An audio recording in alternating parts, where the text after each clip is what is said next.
नमस्कार विद्यार्थियों, मैं शुभम कुमार स्वागत करता हूं आप सभी का एडुलॉजी यूट्यूब चैनल पे। स्टूडेंट, आज इस वीडियो में हम लोग डिस्कस करने वाले हैं ISRO technical assistant computer science के स्किल टेस्ट के सिलेबस को, उसके पैटर्न को, क्या उसमें पूछे जाते हैं, कितना समय होता है, कितने क्वेश्चंस होते हैं, सभी की विस्तृत जानकारी आपको मिलेगी। वीडियो के अंत तक आपको बने रहना है। तो स्टूडेंट, सबसे पहले तो आप सभी लोगों को कंग्रेचुलेशन, आप सभी लोगों को अग्रिम बधाई कि आपने रिटन टेस्ट सक्सेसफुली क्वालिफाई कर लिया है। जो स्टूडेंट आपका मेरिट बनता है वो रिटन टेस्ट के बेसिस पे ही बनता है, अर्थात आप मेरिट लिस्ट के अंदर हैं।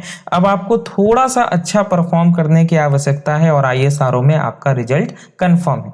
तो स्टूडेंट, हमें क्या करना है as a computer science student, किन किन टॉपिक्स को हमें पढ़ना चाहिए, कहां से कैसे क्वेश्चंस पूछे जाएंगे, ये सारी डिटेल्स आज मैं लेकर के आपके सामने आया हूं।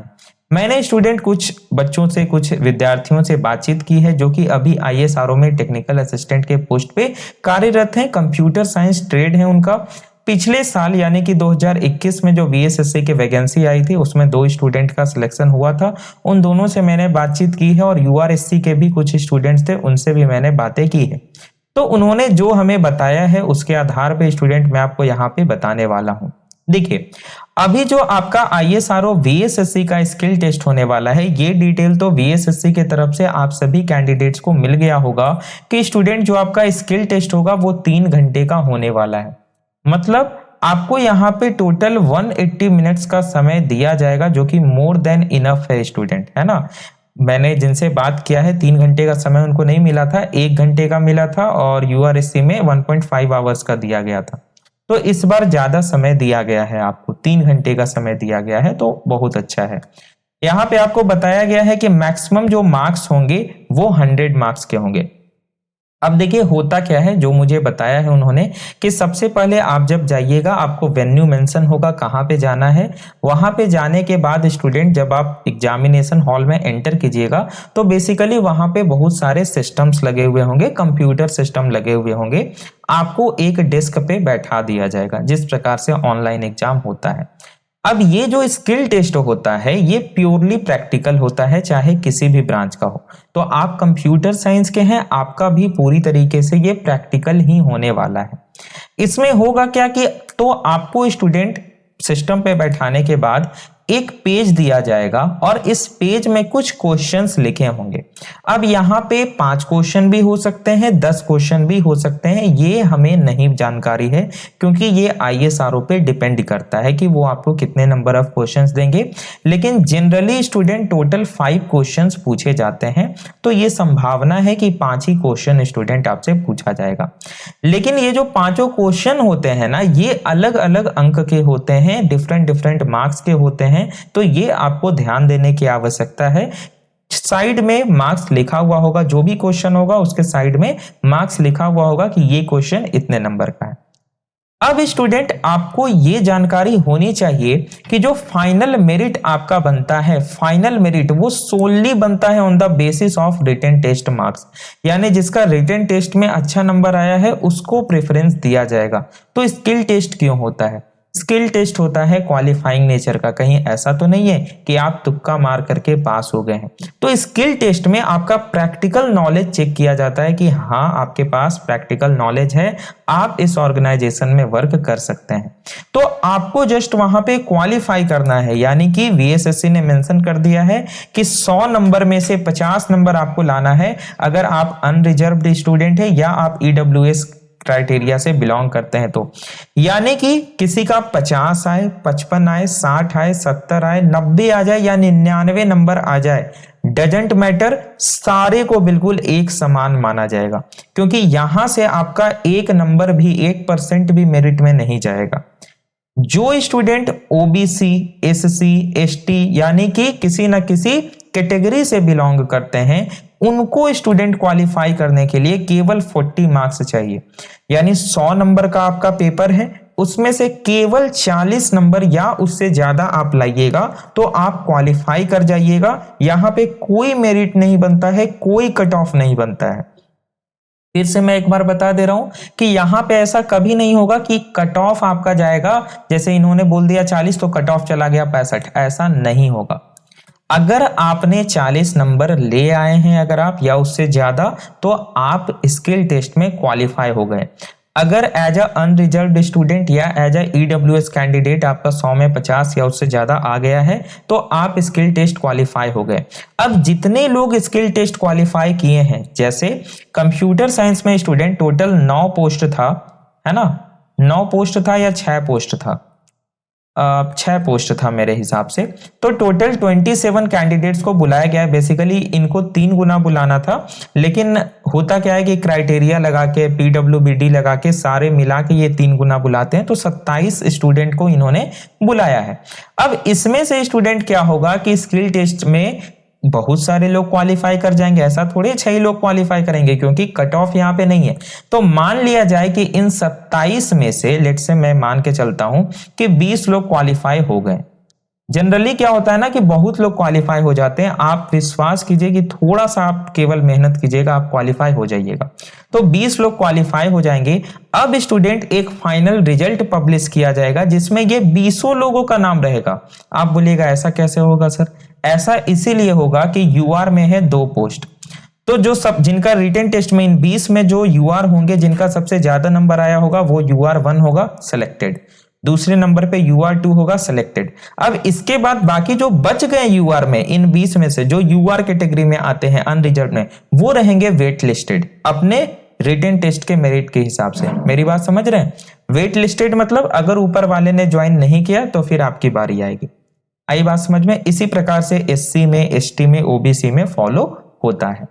तो आपको यहां पे केवल क्वालिफाई करना है। इसके बाद जो आपका रिटन टेस्ट में मार्क्स आया है उसके बेसिस पे स्टूडेंट यहाँ पे रिजल्ट डिसाइड होगा। लेकिन अगर आपका रिटन टेस्ट में बहुत ज्यादा नंबर आ गया है, स्किल टेस्ट क्वालिफाई नहीं कर पाए, तो बाबू बहुत समस्या हो जाएगी, आपका रिजल्ट ही नहीं होगा। तो अब as a computer science student आपको करना क्या है, क्या सिलेबस है, आइए इसको स्टूडेंट हम लोग डिस्कस करते हैं। इसके पहले वैसे अभ्यर्थी जो आईएसआरओ कंप्यूटर साइंस के रिटन टेस्ट की प्रिपरेशन करना चाहते हैं, उनके लिए स्टूडेंट आईएसआरओ के लेटेस्ट पैटर्न पे डेडिकेटेड सिलेबस के अनुसार स्टूडेंट कोर्स अवेलेबल है एडुलॉजी के एप्लीकेशन पे। आप हमारे एप्लीकेशन को गूगल प्ले स्टोर से इंस्टॉल कर सकते हैं, जिसका नीचे डिस्क्रिप्शन में लिंक दिया गया है। कोर्स की प्राइस स्टूडेंट 1499 है। किसी भी प्रकार की जानकारी के लिए, समस्या के लिए आप हमें व्हाट्सएप कर सकते हैं इस कॉन्टैक्ट नंबर पे। ये कोर्स के फीचर है स्टूडेंट, जो कि आप इसके डेमो वीडियोज जा करके एप्लीकेशन पे देख सकते हैं। ओके, चलिए अब फाइनली हम बात करते हैं आईएसआरओ वीएसएससी स्किल टेस्ट के सिलेबस की। ध्यान से समझना है जो आपको मैं बता रहा हूं। सबसे पहला ऑपरेटिंग सिस्टम। ऑपरेटिंग सिस्टम मतलब क्या सर? ऑपरेटिंग सिस्टम में आपसे क्वेश्चन नहीं आएगा थ्योरेटिकल, वहां पे मल्टीपल चॉइस नहीं आएगा।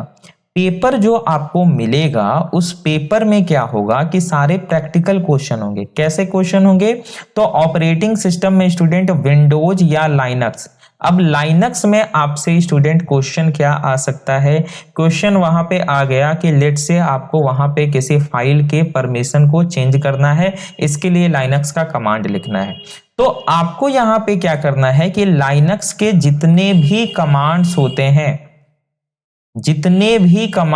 हैं, बेसिक टू एडवांस कमांड्स, सारे कमांड्स की प्रॉपर नॉलेज आपको लेकर के जाना है। उसका इवन प्रैक्टिकल भी आपको कर लेना है, ठीक है। साथ में विंडोज में स्टूडेंट जो CMD होता है ना, कमांड प्रॉम्प्ट, तो जो बेसिक कमांड होते हैं विंडोज के, ये भी आपको स्टूडेंट आना चाहिए। तो ये आप अच्छे से प्रिपरेशन करके जाइएगा। इसके बाद स्टूडेंट माइक्रोसॉफ्ट ऑफिस, इसमें क्या क्या आता है? तो वर्ड, मोस्टली क्वेश्चन एक्सेल के होते हैं। एक्सेल का एक क्वेश्चन आपसे पूछा जा सकता है। तो यहां पे होता क्या है कि आपसे ना सिंपल क्वेश्चन पूछ दिया जाएगा। लाइक एक्सेल का उन्होंने एक क्वेश्चन दे दिया, आपको क्या करना है कि उस डेटा को या उस डेटा सेट का सम निकालना है, या कोई फॉर्मूला है उसके बेसिस पे आपको कैलकुलेट करना है। तो ये आपको स्टूडेंट देख करके जाना है। वर्ड हो गया, एक्सेल हो गया, पावर पॉइंट हो गया। जनरली ये ना हमें डिप्लोमा में पढ़ना होता है। डिप्लोमा इंजीनियरिंग के स्टूडेंट्स को 3rd सेमेस्टर में पढ़ना होता है। एक पेपर होता है इंट्रोडक्शन टू सॉफ्टवेयर पैकेज, उसमें। तो चूंकि ये डिप्लोमा लेवल का ही पोस्ट है, तो ये क्वेश्चन आपसे पूछे जाएंगे। इसके बाद स्टूडेंट आता है हमारा कंप्यूटर नेटवर्क। अब ये कंप्यूटर नेटवर्क में कैसे क्वेश्चन आपसे पूछे जाएंगे, तो कंप्यूटर नेटवर्क में आपसे सिंपल पूछा जा सकता है, जैसे आप जिस सिस्टम पे बैठे हुए हैं, पूछा जाएगा कि इस सिस्टम का आईपी एड्रेस क्या है, फाइंड कीजिए। तो आपको फाइंड कैसे करना होगा, तो उसके लिए एक प्रॉपर कमांड होता है, वो कमांड आपको पता होना चाहिए। पूछा जाएगा इस सिस्टम का जो सबनेट मास्क है वो क्या है, ये किस क्लास का है, यानी क्लास ए का है, क्लास बी का है, क्लास सी का है, ये क्या है। या आपसे क्वेश्चन पूछ दिया जा सकता है, आपको एक आईपी एड्रेस दिया गया, बोला गया इस आईपी एड्रेस पे पिंग कीजिए, तो फिर कैसे किया जाता है ये आपको पता होना चाहिए। तो आईपी एड्रेसिंग का कॉन्सेप्ट स्टूडेंट आप समझ लीजिएगा, जो क्लासेस होते हैं उनको समझ लीजिएगा, सबनेटिंग भी आप समझ लीजिएगा थोड़ा बहुत, और सबनेटिंग ऑब्वियसली आपने पढ़ा होगा रिटन टेस्ट के प्रिपरेशन के लिए, और नेटवर्क सिक्योरिटी भी साथ साथ में स्टूडेंट आप देख लीजिएगा। इसके बाद जो सबसे मेन इंपॉर्टेंट है, जिसको आपको सबसे पहले करना है, पीवीआई, वो है स्टूडेंट प्रोग्रामिंग स्किल, और वो है आपका डेटा स्ट्रक्चर। ये दोनों, मतलब मैं बोलूंगा कुछ करिए ना करिए, ये दोनों सबसे पहले कर लीजिए, जो आपको स्किल टेस्ट क्वालिफाई करवा देगा, इसकी गारंटी मैं आपको देता हूं। आप 16 मार्च को जब रिटन टेस्ट देने जाइएगा, स्किल टेस्ट देने जाइएगा, उसके बाद आप मुझसे बात कीजिएगा इस दिए गए कॉन्टेक्ट नंबर पे। तो प्रोग्रामिंग स्किल में स्टूडेंट आपसे जो क्वेश्चंस पूछे जाएंगे वो सी प्लस प्लस, जावा और पाइथन। जनरली क्वेश्चन सी और सी प्लस प्लस के होंगे, जावा और पाइथन के तो बहुत ही कम क्वेश्चन होंगे। ठीक है, तो सी और सी प्लस प्लस के कॉन्सेप्ट्स को आपको अच्छे से समझ लेना है, वहां पे प्योरली आपसे प्रैक्टिकल प्रोग्रामिंग कराया जाएगा। ठीक है, तो ये आपको ध्यान रखना है। उप्स के जो कॉन्सेप्ट्स होते हैं अलग अलग, लाइक इनहेरिटेंस, आपको बोल दिया गया कि सी प्लस प्लस का एक प्रोग्राम लिखिए जिसमें हायरार्किकल इनहेरिटेंस को शो कीजिए। ऐसा एक क्वेश्चन आपके पास आ गया, तो आपको एक सी प्लस प्लस का प्रोग्राम लिखना होगा। हायरार्किकल इनहेरिटेंस क्या होता है ये आपको पता होना चाहिए। आपको बोल दिया गया कि भाई जावा का आप एक प्रोग्राम लिखिए जिसमें आप रन टाइम पॉलीमॉर्फिज्म को शो कीजिए। तो रन टाइम पॉलीमॉर्फिज्म क्या होता है, कैसे हम इसको इंप्लीमेंट करते हैं, ये आपको पता होना चाहिए। ठीक है, साथ में स्टूडेंट दूसरा है डेटा स्ट्रक्चर। अब डेटा स्ट्रक्चर में जो मेजरली क्वेश्चंस पूछे जाते हैं वो सर्चिंग एंड सॉर्टिंग से, है ना। तो जितने भी सर्चिंग एल्गोरिदम है, जितने भी सॉर्टिंग एल्गोरिदम है, ये दोनों आपको पढ़ लेना है, साथ ही साथ इसके टाइम कॉम्प्लेक्सिटी भी याद कर लेनी है। क्वेश्चंस यहां पे कैसे पूछे जाएंगे, तो आपको एक प्रॉब्लम दे दिया जाएगा डेटा स्ट्रक्चर का, और बोला जाएगा कि आपको इस टाइम कॉम्प्लेक्सिटी में, like order of N square में या ऑर्डर ऑफ एन में, आपको इसको सॉल्व करके दिखाना है। तो ऐसे ऐसे क्वेश्चंस आप कहां से कर सकते हैं, बेसिक क्वेश्चन, हैकर रैंक हो गया, हैकर अर्थ हो गया, वहां पे जाकर के आप बेसिक क्वेश्चन उठाइए, बहुत ज्यादा एडवांस के नहीं, टाइम कॉम्प्लेक्सिटीज के, टाइम बाउंड जिसमें दिया गया हो, और उसको आप सॉल्व करने का प्रयास कीजिए। वैसे प्रश्न आपसे वहां पे पूछे जाएंगे। तो ये दोनों बहुत इंपॉर्टेंट है। इसके बाद स्टूडेंट आपसे क्वेश्चन पूछा जाएगा वेब पेज डिजाइन से, यानी कि आपको एक सिंपल दे दिया गया वहां पे क्वेश्चन, वो क्वेश्चन में क्या लिखा हुआ है कि आपको क्या करना है, वेब पेज में एक टेबल क्रिएट करना है और टेबल में ये आइटम रखना है। बोल दिया गया कि टेबल का बॉर्डर का कलर ये होना चाहिए, या आपको बोल दिया गया कि एक सिंपल मेन्यू बार बनाना है और मेन्यू बार में आपको होम, अबाउट अस, कॉन्टेक्ट, ये 3 टैब रखने। तो कैसे हम बनाएंगे, मेन्यू का कलर आपको बता दिया गया, बैकग्राउंड। तो आप ना HTML, CSS और जावास्क्रिप्ट, ये तीनों के बेसिक जो टैग होते हैं, और कैसे हम एक सिंपल सा टेबल बना सकते हैं, मेन्यू बार बना सकते हैं, फुटर बना सकते हैं, ठीक है, इमेज कैसे लगाया जाता है, लिंक कैसे लगाया जाता है, इन सभी को आप समझ लीजिएगा, क्योंकि इनमें से एक क्वेश्चन कंफर्म पूछा जाएगा, वेब पेज डिजाइन से क्वेश्चन आता है। ठीक है, ये हो गया। अब देखिए DBMS, तो DBMS से क्या आएगा, मैंने पहले ही बोल दिया है कि थ्योरेटिकल क्वेश्चन आपसे एक भी नहीं पूछा जाएगा, जो करना है सारा आपको सिस्टम पे ही करना है। अब DBMS से कैसा क्वेश्चन आता है स्टूडेंट, कि आपको एक डेटाबेस कनेक्शन क्रिएट करना है, उसके लिए आपको MySQL का क्वेरी लिखना होगा। तो SQL जो है स्टूडेंट, इसको आपको कंप्लीटली पूरा पढ़ करके जाना है। ठीक है, डीबीएमएस के जितने भी कॉन्सेप्ट्स होते हैं, लाइक आपका ट्रांजैक्शन हो गया, जितने भी कॉन्सेप्ट्स हैं सबको आप पढ़ के जाइए। चूंकि पढ़ा हुआ होगा तो आपको जस्ट रिवाइज करना है। और अगर आपने सीक्वल नहीं पढ़ा है तो स्टूडेंट एसक्यूएल आपको पढ़ के ही जाना है हर हाल में। इससे भी एक क्वेश्चन मतलब पूरा चांस है कि एक क्वेश्चन तो एसक्यूएल से आएगा ही आएगा, जहां पे आपसे स्टूडेंट कुछ भी बोला जा सकता है। टेबल को मैनिपुलेट करने के लिए कहा जा सकता है, या सिंपल सा आपको बोल दिया गया कि एक स्टूडेंट नाम का टेबल क्रिएट कीजिए, या जो भी उन्होंने नाम दिया हो कि इस नाम का टेबल क्रिएट कीजिए, आपको इसमें इतने डेटा होने चाहिए। अब आपको ये पता होना चाहिए कि फील्ड किसको बोलते हैं, वैल्यू किसको बोलते हैं, यही आपको नहीं पता होगा। अगर उन्होंने इस टर्म में दे दिया तो कंफ्यूजन हो जाएगा आपको।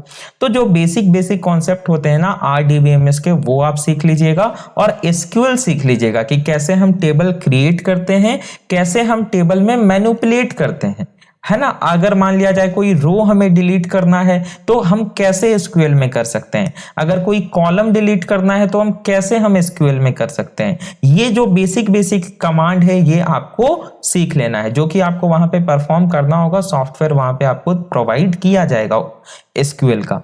अब इसके अलावा स्टूडेंट कहीं कहीं पे क्या है कि रैंडम आपसे वाइवा क्वेश्चंस भी पूछ दिए जाते हैं। मतलब कि आपने सारा काम कर लिया, उसके बाद आपको बुलाया जाता है और एक दो क्वेश्चन आपसे पूछ दिया जाता है, तो इसके लिए भी आपको तैयार रहना है। अब रैंडम वाइवा क्वेश्चन में तो भाई वो कुछ भी पूछ सकते हैं कंप्यूटर साइंस से, तो इसमें तो आपको हमेशा प्रिपेयर रहना है कि हाँ as a computer science student, as a diploma holder हमें चीजें पता। तो ये जो स्टूडेंट मैंने सिलेबस बताया ना, बिल्कुल एकदम शॉर्ट और एकदम टू द पॉइंट सिलेबस आपको मैंने बताया है। आप जब स्किल टेस्ट देने के लिए जाइएगा तो आपको वहां पे पता चलेगा कि हाँ बिल्कुल इसी प्रकार के क्वेश्चंस वहां पे आपसे पूछे गए हैं। क्वेश्चन आपसे क्या पूछे जाएंगे, लाइनक्स एकदम याद से आपको कर लेना है, लाइनक्स के कमांड। दूसरा प्रोग्रामिंग जो मैंने आपको बताया, सी प्लस प्लस जावा, किसी भी प्रकार का अगर आपसे प्रोग्रामिंग पूछ दे, किसी भी कॉन्सेप्ट का आपको स्टूडेंट उठा करके पूछ दे कि भाई ऑपरेटर को ओवरलोड करके दिखाओ, तो वहां पे आपको बता देना है। डेटा स्ट्रक्चर में कोई भी आपसे सर्चिंग एल्गोरिथम पूछ दे, आपको मर्ज सॉर्ट पूछ दे, क्विक सॉर्ट पूछ दे, तो आपको पता होना चाहिए कि भाई क्विक सॉर्ट क्या होता है। अगर हमको कोई मान लिया जाए डेटा दे दिया गया है, इसमें हमको क्विक सॉर्ट परफॉर्म करना है, तो हम कैसे करेंगे परफॉर्म, ये क्वेश्चन आपसे पूछा जा सकता है। सर्चिंग पूछा जा सकता है ना, आपको कोई डेटा दे दिया गया और बोला गया कि ये पार्टिकुलर नंबर को आपको सर्च करना है। एक एरे आपको दे दिया गया क्वेश्चन में और उसमें बोला गया कि 7 है या नहीं है, और है तो किस लोकेशन पे है, ये आप हमको बताइए। और इसके लिए आप क्या कीजिए कि मान लिया जाए कोई भी सर्चिंग एल्गोरिथम उन्होंने बता दिया, लीनियर सर्च तो बहुत आसान है, वो आपसे दूसरे सर्चिंग एल्गोरिथम भी पूछ सकते हैं, तो सभी को देख लीजिएगा। टाइम कॉम्प्लेक्सिटी देख लीजिएगा, वैसे क्वेश्चन सॉल्व कीजिएगा जहां पे टाइम बाउंड दिया गया हो, तो वो आप देख लीजिएगा। इसके बाद डीबीएमएस में माई सिक्वल एकदम याद से देख करके ही जाना है ना, इससे भी क्वेश्चन आएंगे। तो स्टूडेंट चलिए, आप सभी लोगों को बहुत बहुत शुभकामनाएं, मंगल कामनाएं। आप चाहिए अच्छे से प्रिपरेशन कीजिए, और जो इसके कुछ क्वेश्चंस होंगे, जो वीवीआई क्वेश्चंस होंगे, जो स्टूडेंट पूछे जा चुके हैं, है ना, अभी 2-3 लोगों से हमारी टीम ने और कांटेक्ट किया है जो कि काम कर रहे हैं वीएसएससी में। हालांकि उनका सिलेक्शन बहुत पहले हुआ था, जो कि ग्रुप में अभी हैं। तो हमारी टीम देखिए ऐसे लोगों से बातचीत कर रही है जो कि काम कर रहे हैं आईएसआरओ में। मेरे कांटेक्ट में जितने भी लोग थे उनसे मैंने बात किया, बाकी मैंने अपने दोस्तों को भी बोला है, उनके भी कांटेक्ट में जो हैं। तो अभी हम लोग और 3-4-5 लोगों से बातें करेंगे, और जो क्वेश्चन इसका बनेगा, अगर उनको याद हो कि हाँ ऐसा क्वेश्चन पूछा गया था ये कुछ टाइप का, तो वो सारा क्वेश्चन बना करके पीडीएफ में टेलीग्राम ग्रुप में ऐड कर दूंगा। और टेलीग्राम ग्रुप का लिंक क्या है, तो टेलीग्राम पे सर्च कर लीजिए @ISRO बैच, आपको हमारा टेलीग्राम ग्रुप मिल जाएगा, जिसका लिंक नीचे डिस्क्रिप्शन में दिया गया है, उसको ज्वाइन कर लेना है वहां पे। और साथ में मैं आपको एडुलॉजी एप्लीकेशन पे भी, यहाँ पे भी आपको मैं फ्री ऑफ कॉस्ट वो पीडीएफ का लिंक प्रोवाइड कर दूंगा, जिसमें वो सारे क्वेश्चंस होंगे जो कि पूछे गए थे। तो इस प्रकार के क्वेश्चंस आपको स्किल टेस्ट में पूछे जाएंगे। हमेशा याद रखना है कि स्किल टेस्ट में कोई थ्योरी क्वेश्चन नहीं पूछा जाएगा, सब प्रैक्टिकल, बैठ के थ्योरी नहीं रखना है, ठीक है, सारे प्रैक्टिकल क्वेश्चन होंगे। और ये भी याद रखना है बालक, मैं फिर से बता दे रहा हूं, आपसे 100 नंबर का क्वेश्चन पूछा जाएगा तो कट ऑफ नहीं होगा। जल्दी जल्दी बनाने के चक्कर में गलती नहीं करना है। अगर आप अनरिजर्व्ड कैंडिडेट हैं तो आपको बस ये मान के चलना है कि 50 से ज्यादा मेरा आ जाए। 55 आए, 60 आए, 65 आए, कितना भी आए, 50 से ज्यादा मेरा आ गया। अब जैसे मान लिया जाए 2 25-25 नंबर के क्वेश्चन थे, एक 10 नंबर का क्वेश्चन था, मैंने तीनों बना दिया और तीनों सही बनाया, कोई दिक्कत नहीं है, आप क्वालिफाई हो गए, लिस्ट में आपका नाम आ जाएगा, निश्चिंत रहिए। आई बात समझ में? तो जस्ट इसमें आपको क्वालिफाई होना है। ओके स्टूडेंट, सभी लोगों को बहुत बहुत धन्यवाद वीडियो देखने के लिए और सभी लोगों को शुभकामनाएं हैं। अच्छे से प्रिपरेशन करके जाना है। किसी भी प्रकार की समस्या हो तो स्टूडेंट जो स्क्रीन पे आपको कांटेक्ट नंबर नीचे दिख रहा है, आप इस दिए गए कांटेक्ट नंबर पे हमसे व्हाट्सएप कर सकते हैं। ओके, धन्यवाद।